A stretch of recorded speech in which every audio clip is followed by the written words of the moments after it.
Welcome to Go. Or actually, come on, you can do it. Do I have to do it again? You know what's coming, don't you? Actually, good go. Little 1, 2 there. Get your glasses on. That's right. Get your glasses on. Good go. Brought to you by the Alyosha Society because we're pursuing truth and beauty and goodness here through great literature. And that's what this series is all about. So, if this is the first video you've seen in the Good Go series, please go and check out the longer video I made on critical theory. This will all make a lot more sense. If you are feeling just a little bit sluggish today, then at least check out the first video I made in this series. I did a little bit of a, Spark Notes version of my thoughts on critical theory, but it'll all just make a lot more sense. So in light of that, my reminder here is my point is not necessarily to bash critical theory. I'm not here to say there's no value at all in the approaches to literature like queer theory or critical race theory or feminist theory, Marxist theory, whatever the case may be.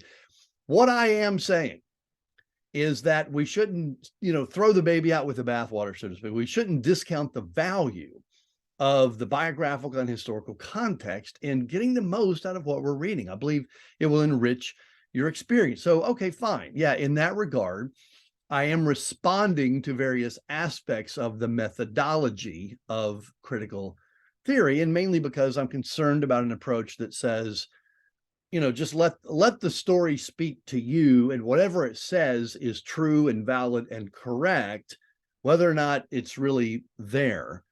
And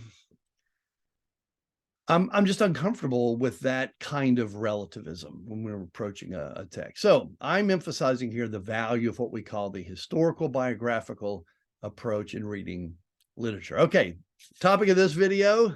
Oh, I love this one. Virginia Woolf. Oh, who's afraid of Virginia Woolf?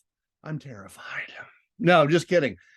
She was born in 1882, same year as James Joyce. They knew each other.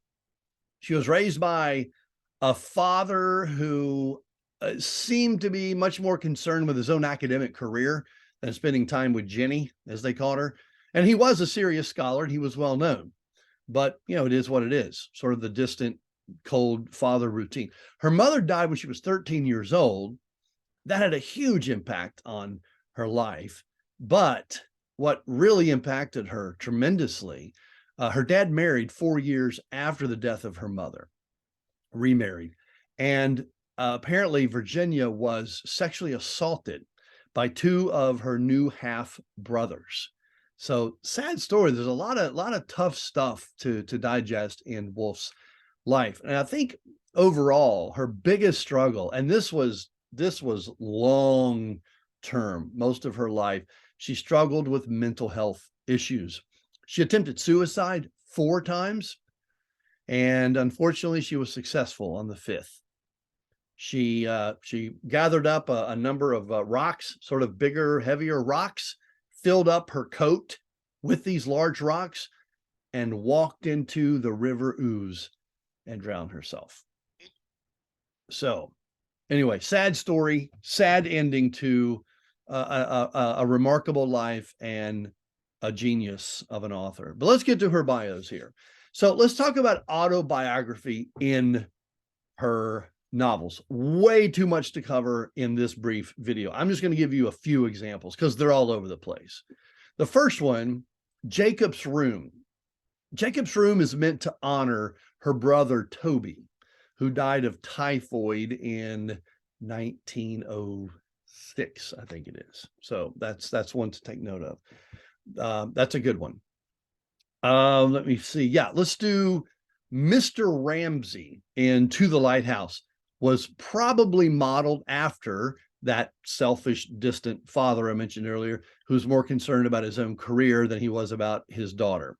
Okay, so that's To the Lighthouse. This one is definitely a humdinger. If you haven't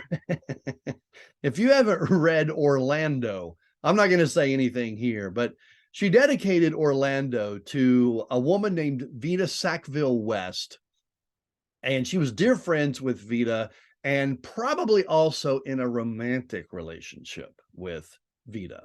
We'll be talking about that in just a minute. So there's that. Then there's Virginia Woolf's highly experimental novel. I love this one. I'm going to tell you, it took me a few times to read it, to appreciate it.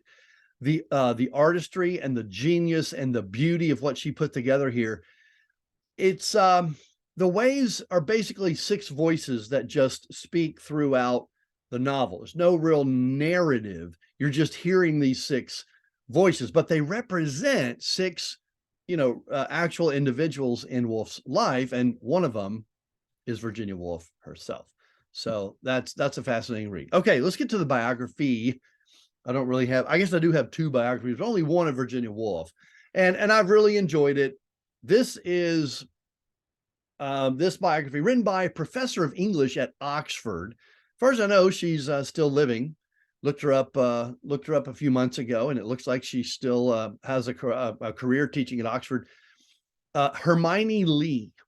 This one is simply called Virginia Woolf, published in 1997. Very detailed, but she puts everything in context. It's a big one, but I enjoyed it. I enjoyed it a lot. I really did. Okay, new book. Here we go. So, as I said earlier, it's believed that Virginia Woolf had a romantic relationship, but married to Leonard.